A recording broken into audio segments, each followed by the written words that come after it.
Welcome to Sudheer edutech YouTube channel. నేను మీ సుధీర్ సార్ని. 2024 June 27 ఇవాల్టి current affairs. First question, NCAER ప్రకారం 2024-2025 ఏడాదికి గాను భారత వృద్ధి రేటును ఎంతగా అంచనా వేసినది? NCAER ప్రకారం 2024-2025 ఏడాదికి గాను భారత వృద్ధి రేటును ఎంతగా అంచనా వేసిందంటే 7.5%. 7.5% అనమాట. కానీ భారత వృద్ధి రేటు అంచనాలు ఏడాదికి సంబంధించి ఏవేవి ఇస్తున్నాయి నివేదికలన్నీ అన్నీ ఒక చోట రాసుకోవాలి. నా నుంచి మీకు ఒక క్వశ్చన్ ఏంటంటే కనుక, RBI reserve bank of India ఇటీవల మన భారత వృద్ధి రేటును ఎంతగా అంచనా వేసింది? కామెంట్ బాక్స్లో మీ సమాధానాన్ని అందరూ కూడా తెలియజేయండి. ఇక్కడ NCAER అంటే national council applied economy research అనమాట. National council applied economy research అనేటువంటి సంస్థ ఇచ్చినటువంటి అంచనా అనమాట. ఈ ఏడాది వృద్ధి రేటు 2024-2025 వృద్ధి రేటు అనమాట. ఎంత? 7.5%. ఏం చెప్తుంది NCAER అంటే కనుక, అంతర్జాతీయంగా ఎటువంటి ప్రతికూల పరిణామాలు లేకపోవడం మరియు భారతదేశంలో సాధారణ వర్షపాతం కంటే ఎక్కువగా వర్షం పడే అంచనా ఉండడం, దీనివల్లనే భారతదేశ వృద్ధి రేటు 7.5% ఉంటుందని చెప్పడం జరుగుతుందన్నమాట. చాలా ఇంపార్టెంట్, గుర్తుపెట్టుకోవాలి. NCAERను మెన్షన్ చేసుకోవాలి ఇప్పుడు. ఓకేనా? అదేవిధంగా నేను అడిగిన క్వశ్చన్కి ఆన్సర్ కూడా చేయండి. ఓకేనా? రైట్.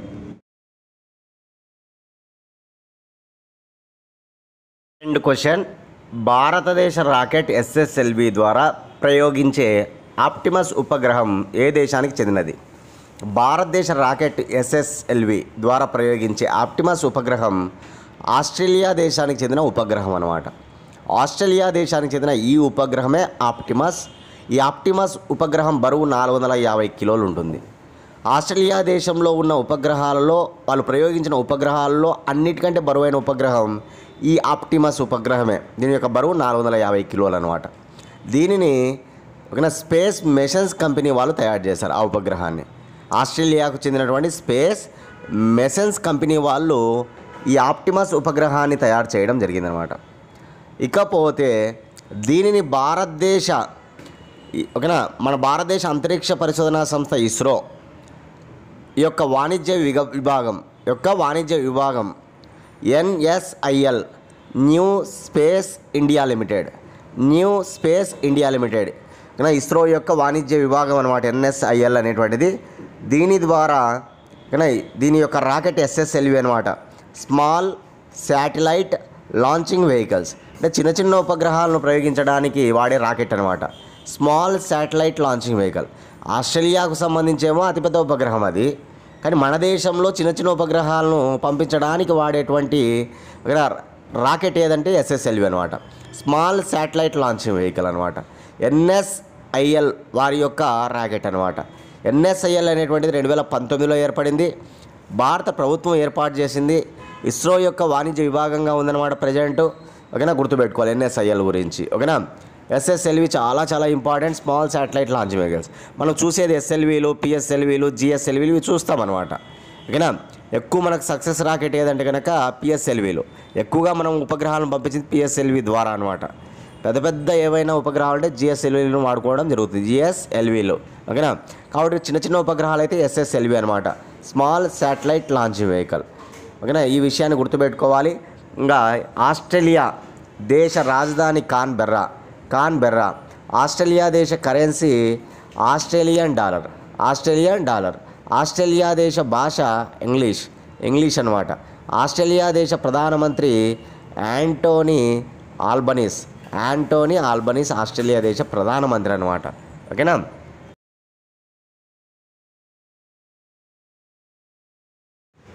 థర్డ్ క్వశ్చన్, చంద్రుని అవలి వైపు నమూనాలను భూమిపైకి తీసుకొచ్చిన తొలి దేశంగా ఏది అవతరించింది? చంద్రుని ఆవతలి వైపు నమూనాలను భూమిపైకి తీసుకొచ్చిన తొలి దేశంగా చైనా అవతరించింది అన్నమాట. చైనా మే నెలలో ప్రయోగించినటువంటి వ్యోమనౌక ఏదంటే చాంగే 6 అనమాట. ఈ చాంగే 6లో భాగంగా ఒక ఆర్బిటర్, ఒక ల్యాండర్, ఒక రిటర్నర్, ఒక అసెండర్ ఉంటాయన్నమాట. ల్యాండరు, ఆర్బిటారు, రిటర్నరు, అసెండర్ ఉంటాయన్నమాట. ఇప్పుడు ఆ చంద్రుని యొక్క అవతలి వైపుకు వెళ్ళినటువంటి ఈ వ్యోమనౌక అక్కడ ఉన్నటువంటి మట్టిని మరియు అదేవిధంగా రాళ్ళంటే శిలలు అనమాట, ఆ శిలలను భూమిపైకి సురక్షితంగా తీసుకురావడం జరిగిందనమాట. ఒక 2 కేజీల శాంపుల్స్ తీసుకురావడం జరిగిందనమాట.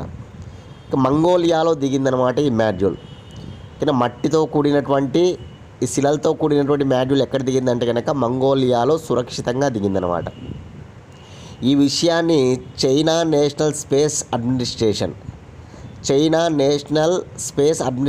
అడ్మినిస్ట్రేషన్ వాళ్ళు వెల్లడించడం జరిగినమాట. ఆ మంగోలియాలో దిగినటువంటి ఈ మాడ్యూల్ను చైనాలోని బీజింగ్కు తీసుకొచ్చి అక్కడ శాస్త్రవేత్తలు ఆ మట్టి మరియు ఆ శిలలు ఏవైతే ఉంటాయో వాటిని పరిశోధించనున్నారన్నమాట. కాబట్టి ఈరోజు రికార్డులో నిలిచింది చైనా దేశం. ఎలా అంటే అవతలి వైపు నుంచి నమూనాలను సురక్షితంగా భూమిపైకి తీసుకొచ్చిన దేశంగా ఆ రికార్డులో నిలిచిందనమాట. చాలా చాలా ఇంపార్టెంట్, గుర్తుపెట్టుకోవాలి ఈ విషయాన్ని. చాంగే 6 వ్యోమనౌక మర్చిపోకూడదు. చాంగే 6 అనేటువంటి వ్యోమనౌక ఓకేనా వెళ్ళిందనమాట. మన భారతదేశం కూడా రికార్డులో నిలిచిందిగా చంద్రుని పైన దక్షిణ ధ్రువం పైన దిగి దక్షిణ ధ్రువం పైన మొట్టమొదటిసారిగా ల్యాండ్ అయినటువంటి దేశంగా భారతదేశం అవతరించింది మనందరికీ తెలుసు. ఎప్పుడు 2023 ఆగస్టు నెలలో ఓకేనా ఆగస్టు నెలలో అవతరించిందనమాట. ప్రధానమంత్రి నరేంద్ర మోడీ ఆ దక్షిణ ధ్రువం పైన దిగినటువంటి ప్రాంతానికి శివశక్తి పాయింట్ అని పేరు పెట్టడమే కాకుండా ఆగస్టు 23ను ప్రతి ఏటా కూడా అంతరిక్షయాన దినోత్సవాన్ని చేసుకోవాలని నిర్ణయించడం కూడా జరిగిందనమాట. ప్రపంచంలో ఏ దేశానికి సాధ్యం కాని విధంగా మనం దక్షిణ ధ్రువం పైన దిగడం జరిగింది. మనకు కూడా ల్యాండర్, రోవర్. ఇంకా ల్యాండర్ పేరు వచ్చేసి విక్రమ్, రోవర్ పేరు వచ్చేసి ప్రజ్ఞాన్, గుర్తుపెట్టుకోవాలి. ఓకేనా ఇట్లా మన ఈ యొక్క చంద్రయాన్ 2లో భాగంగా చంద్రయాన్ 3లో భాగంగా మనం సక్సెస్ కావడం జరిగిందనమాట దక్షిణ ధ్రువం పైన. చంద్రయాన్ 3 ఏ రాకెట్ ద్వారా ప్రయోగించారు అనేది కామెంట్ బాక్స్లో మీ సమాధానాన్ని తెలియజేయండి అందరూ కూడా.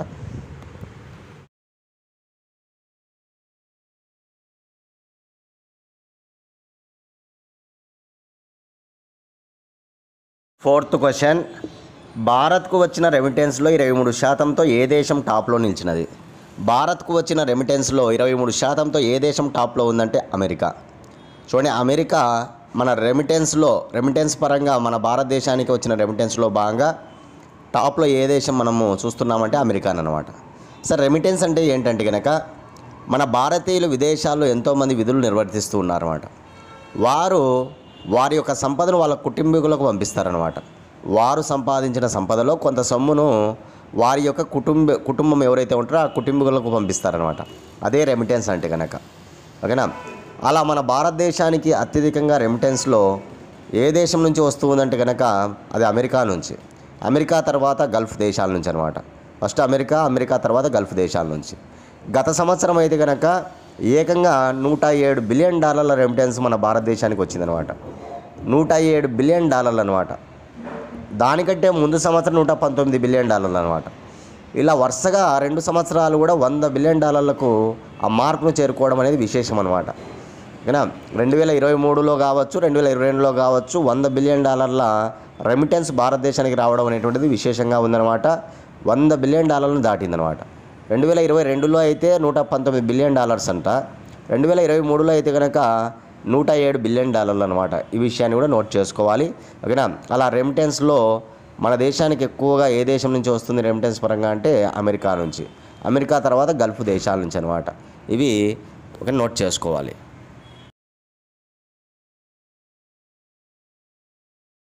క్వశ్చన్ నెంబర్ 5, 2024 జూన్ 26న నాటో సెక్రటరీ జనరల్గా ఎవరు నియమితులయ్యారు? 2024 జూన్ 26న నాటో సెక్రటరీ జనరల్గా నియమితులైన వారు మార్క్ రుట్టే. ఈ మార్క్ రుట్టే నెదర్లాండ్ ప్రధానమంత్రి అనమాట. నెదర్లాండ్ ప్రైమ్ మినిస్టర్ అయినటువంటి ఈ మార్క్ రుట్టేను ఇప్పుడు నాటో సెక్రటరీ జనరల్గా ఎన్నిక కావడం జరిగింది. NATO secretary general. NATO North Atlantic Treaty Organization ప్రపంచంలోనే అతిపెద్ద మిలిటరీ కూటమి అనమాట. ఏకైక మిలిటరీ కూటమి అనమాట నాటో అనేటువంటిది. నాటో ప్రధాన కార్యాలయం బ్రస్సెల్, బెల్జియం. నాటో ఏర్పడిన సంవత్సరం 1949 ఏప్రిల్ 4. చూడండి, నాటో అనేది ఇంపార్టెంట్ చాలా, తరచుగా వార్తల్లో ఉంది ఈ మధ్య నాటో పూర్తి పేరు నేర్చుకోవాలి. North Atlantic Treaty Organization. NATO ఏర్పడిన సంవత్సరం 1949 ఏప్రిల్ 4 అనమాట. నాటో ప్రధాన కార్యాలయం బ్రస్సెల్, బెల్జియం.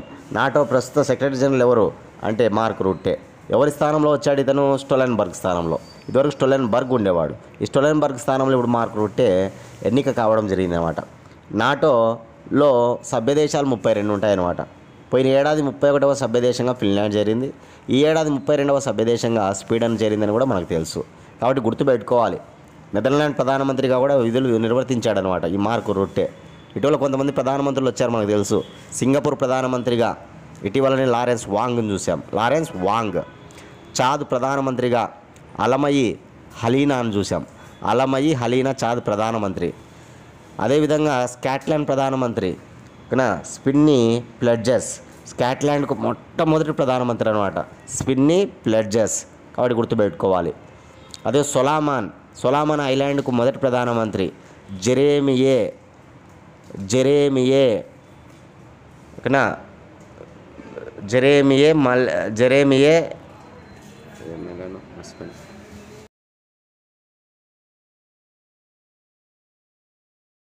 క్వశ్చన్. 18వ లోక్సభ స్పీకర్గా ఈ క్రింది ఎవరు నియమితులయ్యారు? 18వ లోక్సభ స్పీకర్గా ఈ క్రింది ఎవరు నియమితులయ్యారంటే కనుక ఆయనే ఓకేనా. చాలా వెరీ ఇంపార్టెంట్ అన్నమాట ఓం బిర్లా గారు. ఎందుకంటే ఓం బిర్లా ఇదివరకే ఆయన స్పీకర్గా పనిచేశాడు గతంలో. ఓకేనా. 17వ లోక్సభకు స్పీకర్గా పనిచేసిన వ్యక్తి ఓం బిర్లానే. మళ్ళీ ఇప్పుడు 18వ లోక్సభకు స్పీకర్గా ఎవరు ఎన్నికయ్యారంటే మాత్రం ఓకేనా ఓం బిర్లానే. 48 ఏళ్ల చరిత్రలో ఈ 48 ఏళ్ల చరిత్రలో ఈ లోక్సభ స్పీకర్కు సంబంధించి ఎన్నికలు జరగడం ఇది మళ్ళీ అనమాట. 48 ఏళ్ల నుంచి లోక్సభ స్పీకర్గా ఎన్నికలు లేవన్నమాట. ఏకగ్రీవంగా స్పీకరు నియమించబడేవాడు. కానీ ఈసారి పోటీ పడిందనమాట. ఎన్డీఏ కూటమికి ఇండియా కూటమికి మధ్య పోటీ అనమాట. ఇండియా కూటమి వాళ్ళు డిప్యూటీ స్పీకర్ని అడగడం జరిగిందనమాట. వారు ఓకేనా డిప్యూటీ స్పీకర్ పదవిని ఇండియా కూటమికి ఇవ్వని కారణం చేత వాళ్ళు పోటీలో సురేష్ అనేటువంటి కేరళకు చెందినటువంటి ఒక ఎంపీని పోటీలో నిలబెట్టడం జరిగిందనమాట. కేరళకు చెందినటువంటి ఎంపీ సురేష్ను పోటీలో నిలబెడితే కనుక ఈ పోటీలో భాగంగా సురేష్ ఓటమి చెంది ఓం బిర్లా ఎన్నికల్లో ఓకేనా విజయం సాధించాడనమాట. లోక్సభలో ఈ తీర్మానాన్ని ప్రధానమంత్రి నరేంద్ర మోడీ ఓకేనా లోక్సభ స్పీకర్గా ఓం బిర్లాను ప్రతిపాదిస్తూ తీర్మానాన్ని ప్రవేశపెట్టాడనమాట. ప్రవేశపెట్టిన ఒక 12 నిమిషాల్లోనే మూజువాని ఓటుతో లోక్సభ స్పీకర్ ఎన్నిక అనేటువంటిది జరిగిపోయిందనమాట. కాబట్టి గుర్తుపెట్టుకోవాలి. ఓం బిర్లా మళ్ళీ తిరిగి ఓకేనా ఆయన స్పీకర్గా ఎన్నిక కావడం జరిగింది రెండవసారి. గతంలో 4 ఉండేవాళ్ళు అనమాట రెండవసారి ఎన్నికైన వాళ్ళు. ఒకరు అనంత శయనం అయ్యంగార్, గుర్దియాల్ సింగ్ తిల్లాన్, బలరాం జగత్, జిఎంసి బాలయోగి. ఈ 4 తర్వాత రెండవసారి ఎన్నికైంది ఎవరంటే ఓం బిర్లా అని గుర్తుపెట్టుకోవాలి. ఓకేనా చాలా ఇంపార్టెంట్.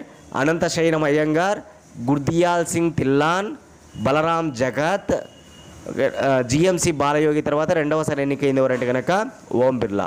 ఓం బిర్లా గారు రాజస్థాన్లోని కోటా నుంచి ఎంపీగా విజయం సాధించడం జరిగింది. రాజస్థాన్లోని కోటా నుంచి విజయం సాధించాడనమాట.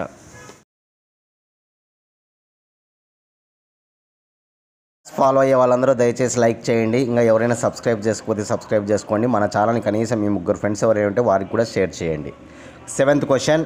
ఇండియన్ ఓవర్సీస్ కాంగ్రెస్ చైర్మన్గా ఈ క్రింది ఎవరు నియమితులయ్యారు? సో ఇండియన్ ఓవర్సీస్ కాంగ్రెస్ చైర్మన్గా ఎవరు నియమితులయ్యారంటే శ్యామ్ పిట్రోడా గారు. ఫాదర్ ఆఫ్ ఇండియన్ కమ్యూనికేషన్ అంటారు శ్యామ్ పిట్రోడాను.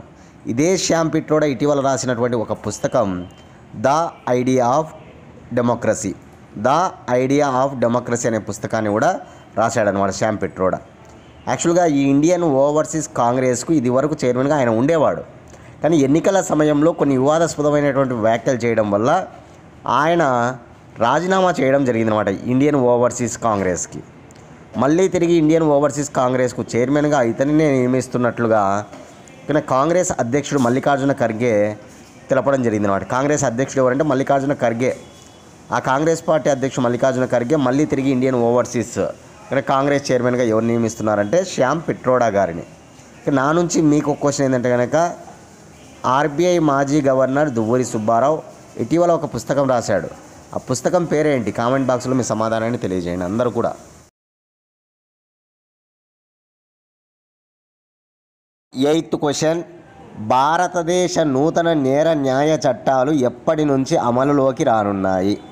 భారతదేశ నూతన నేర న్యాయ చట్టాలు ఎప్పటి నుంచి అమల్లోకి రానున్నాయంటే జూలై 1, 2024 అంటే ఒక 4-5 రోజుల్లోనే అమల్లోకి వస్తాయన్నమాట. ఈ నేర న్యాయ చట్టాలు కొత్త నేర న్యాయ చట్టాలు. ఏవి ఆ నేర న్యాయ చట్టాలు మనకు తెలుసు. మనం పోయిన సంవత్సరం అంతా చెప్పుకున్నాం ఈ చట్టాల గురించి. భారతీయ న్యాయ సంహిత అనే చట్టం ఒకటి, BNS. అదేవిధంగా భారతీయ నాగరిక సురక్ష సంహిత BNSS అంటాం. అదేవిధంగా భారతీయ సాక్ష్య అధినియం BSA, భారతీయ సాక్ష్య అధినియం అనమాట. ఈ 3 నేర న్యాయ చట్టాలు అమల్లోకి రానున్నాయన్నమాట. జూలై 1 నుంచి డేట్ గుర్తుపెట్టుకోవాలి, చాలా ఇంపార్టెంట్. కాకపోతే ఇది వరకులాగా చాలా ఎక్కువ కాలం పట్టవన్నమాట. నేరానికి సంబంధించిన న్యాయం అందాలంటే చాలా స్పీడ్గా వెళ్ళిపోతుంది, వేగవంతం అవుతుందన్నమాట. కారణం ఏంటంటే కనుక మార్పులు చేశారనమాట. దర్యాప్తు ప్రక్రియ వేగవంతం కానుందన్నమాట. 0 FIR కావచ్చు, ఆన్లైన్లో ఫిర్యాదులు, అదేవిధంగా ఎలక్ట్రానిక్ మాధ్యమంలో సమన్ల జారీ, హేయమైన నేరాలకు సంబంధిత నేర దృశ్యాలను తప్పనిసరిగా వీడియోగ్రఫీ చేయడం లాంటి మార్పులతో ఈ దర్యాప్తు బాగా వేగవంతం అవుతుందన్నమాట. అది గుర్తుపెట్టుకోవాలి, చాలా చాలా ఇంపార్టెంట్ అనమాట. ఓకేనా. మన గత ఏడాది భారతీయ న్యాయ సంహిత 2023, భారతీయ నాగరిక సురక్ష సంహిత 2023, భారతీయ సాక్ష్య అధినియం 2023 చట్టరూపం దాల్చిందనమాట గత ఏడాది. బ్రిటిష్ వలస పాలన కాలం నాటి IPC, ఓకేనా, CRPC, ఇండియన్ ఎవిడెన్స్ యాక్ట్ స్థానంలో ఈ 3 కూడా అమల్లోకి వస్తాయన్నమాట. గతంలో బ్రిటిష్ వారి కాలంలో ఉన్నటువంటి వాటి స్థానంలో ఇవి కొత్తగా నేర న్యాయ చట్టాలు అమల్లోకి వస్తాయన్నమాట, గుర్తుపెట్టుకోవాలి. ఇప్పుడు 0 FIR ప్రకారం ఏ వ్యక్తి అయినా పోలీస్ స్టేషన్ పరిధిలో సంబంధం లేకుండా ఏ స్టేషన్లో అయినా ఫిర్యాదు చేయవచ్చు అనమాట. చాలా యూజ్ఫుల్ అవుతుందన్నమాట ప్రజలకి. ఓకేనా. ఏ వ్యక్తి అయినా సరే పోలీస్ స్టేషన్ పరిధిలో సంబంధం లేకుండా ఏ స్టేషన్లోనైనా పోయి ఫిర్యాదు చేయవచ్చు అనమాట. అరెస్టు సందర్భాల్లో బాధితులు సన్నిహితుల బంధువులకు తన పరిస్థితిని తెలియజేసే హక్కు కూడా ఉంటుందన్నమాట, చాలా ఇంపార్టెంట్గా. అదేవిధంగా అరెస్టుల వివరాలను స్థానిక పోలీస్ స్టేషన్తో పాటు జిల్లా ప్రధాన కేంద్రాల్లో బహిరంగంగా ప్రదర్శిస్తారనమాట. ఇది మనకి యూజ్ అయ్యేదే. ఓకేనా. ఇకపోతే బాధితుడు పోలీస్ స్టేషన్కు వెళ్లకుండానే ఎలక్ట్రానిక్ కమ్యూనికేషన్ ద్వారా జరిగిన సంఘటనను ఫిర్యాదు చేయవచ్చు అనమాట. అంటే పోలీస్ స్టేషన్కి వెళ్ళాల్సిన అవసరం లే, ఒక ఎలక్ట్రానిక్ కమ్యూనికేషన్ ద్వారా జరిగిన సంఘటనతో ఫిర్యాదు చేయొచ్చు అనమాట. దీంతో వేగవంతంగా చర్యలు తీసుకునే వెసులుబాటు కూడా పోలీసులకు ఉంటుందన్నమాట. ఇట్లా కొత్త చట్టాల్లో ఈ కొత్త చట్టాల్లో చాలా గొప్ప అంశాలు మార్పులతో మనకు ప్రజలకు బాగా ఉపయోగపడే విధంగా ఉన్నాయన్నమాట. కాబట్టి గుర్తుపెట్టుకోవాలి, ఎప్పటి నుంచి అమల్లోకి రానున్నాయి ఈ చట్టాలంటే కనుక జూలై 1 నుంచి అమల్లోకి రానున్నాయన్నమాట. ఓకేనా.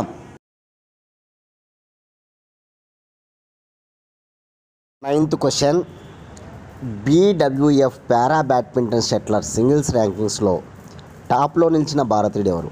చూడండి, BWF para badminton shuttler singles ర్యాంకింగ్స్లో టాప్లో నిలిచిన మన భారతీయుడు సుహాస్ యతిరాజ్ అన్నమాట.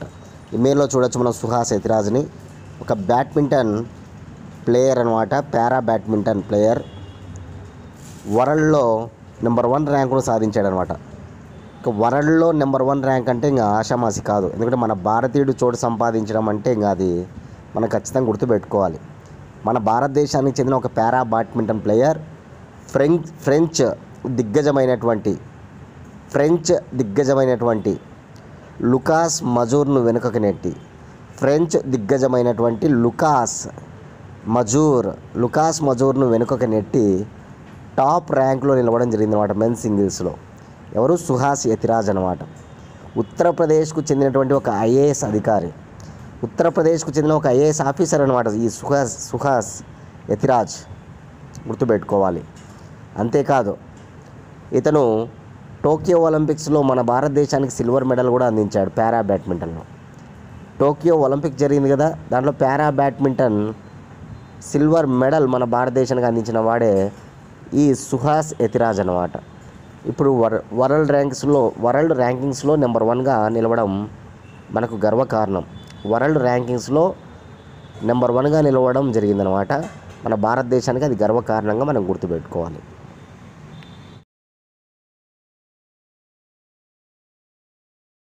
ఈ 1 ఇయర్ కరెంట్ అఫైర్స్ రెడీగా ఉన్నాయి. కావాలి అనుకున్న వాళ్ళు 8186006848 8186006848 అనే నెంబర్కి 100 రూపీస్ ఫోన్పే చేసి అదే నెంబర్కి స్క్రీన్ షాట్ పెట్టండి. 24 గంటల లోపల పీడిఎఫ్ ఫైల్ పంపించబడుతుంది. డేట్ టు డేట్ విత్ ఎక్స్ప్లెనేషన్తో కరెంట్ అఫైర్స్ ఉంటాయి. మీరు చదువుకోవడానికి బాగా యూజ్ఫుల్ అవుతాయి అన్నమాట. కాబట్టి మనం 100 రూపాయలకే 1 ఇయర్ కరెంట్ అఫైర్స్ అందిస్తున్నాం. ఆంధ్ర తెలంగాణకు ప్రిపేర్ అయ్యే వాళ్ళు కావచ్చు, సెంట్రల్ గవర్నమెంట్ ఎగ్జామ్స్కి ప్రిపేర్ అయ్యే వాళ్ళు కావచ్చు, ఇవి తీసుకొని మీరు యూజ్ చేసుకోవచ్చు. ఓకేనా. నెక్స్ట్ లాస్ట్ క్వశ్చన్ చూద్దాం. ప్యారిస్ ఒలింపిక్స్ 2024కు ఆడేందుకు భారత హాకీ టీంకు కెప్టెన్గా ఎవరిని ప్రకటించారు? చూడండి, ప్యారిస్ ఒలింపిక్స్ ఈ ఏడాది జూలై 26వ తారీఖున ఒలింపిక్స్ అనేటువంటివి ప్యారిస్లో జరుగుతాయన్నమాట. ప్రారంభం కాబోతున్నాయి. ఫ్రాన్స్ రాజధాని ప్యారిస్లో ఈ ఏడాది జరగబోతున్నాయి, మనందరికీ తెలుసు. ఈ ప్యారిస్ ఒలింపిక్స్ సంబంధించి మన భారత హాకీ టీం 16 మందితో జట్టును ప్రకటించడం జరిగిందనమాట. మన భారత హాకీ టీంలో 16 మందితో జట్టును ప్రకటించారనమాట. ఈ 16 మంది అంటే ఆడేది 11 మంది, అదనంగా ఒక 5 మంది, మొత్తం 16 మందితో జట్టును ప్రకటించడం జరిగిందనమాట. కెప్టెన్గా హర్మన్ ప్రీత్ సింగ్ను, వైస్ కెప్టెన్గా హార్దిక్ సింగ్ను, కెప్టెన్గా హర్మన్ ప్రీత్ సింగ్ను, వైస్ కెప్టెన్గా హార్దిక్ సింగ్ను ప్రకటించడం జరిగిందనమాట. చూడండి, ఒలింపిక్స్లో మన భారత హాకీ టీం చాలాసార్లు విజయాలు మనవే అనమాట. అత్యధిక సార్లు విజయాలు సాధించింది మన భారత హాకీ టీమే. 1928 నుంచి 1956 వరకు వరుసగా 6 గోల్డ్ మెడల్స్ మనవే. అట్లా మొత్తం 8 గోల్డ్ మెడల్స్ మన భారతదేశం సాధించింది. ఒలింపిక్స్ అనేటువంటివి ప్రతి 4 ఏళ్ళకు ఒకసారి ఆడతారనమాట. 4 ఏళ్ళకు ఒకసారి ఆడతారు.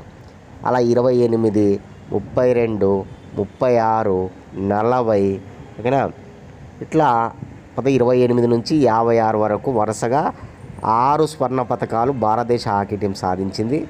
మొత్తం 8 స్వర్ణ పతకాలు భారతదేశ హాకీ టీం సాధించిందనమాట. ఇది మన యొక్క ఘనత ఒలింపిక్స్లో అనమాట, హాకీ టీంకు ఘనత. అట్లా ఈసారి ఎవరు కెప్టెన్ అనేది important. Harmanpreet Singh. Vice captain ఎవరంటే హార్దిక్ సింగ్ అనమాట. ఇవి గుర్తుపెట్టుకోండి. ఇవి ఇవాల్టి కరెంట్ అఫైర్స్. రేపటి క్లాస్లో మళ్ళీ కలుసుకుందాం ఫ్రెండ్స్. థ్యాంక్స్.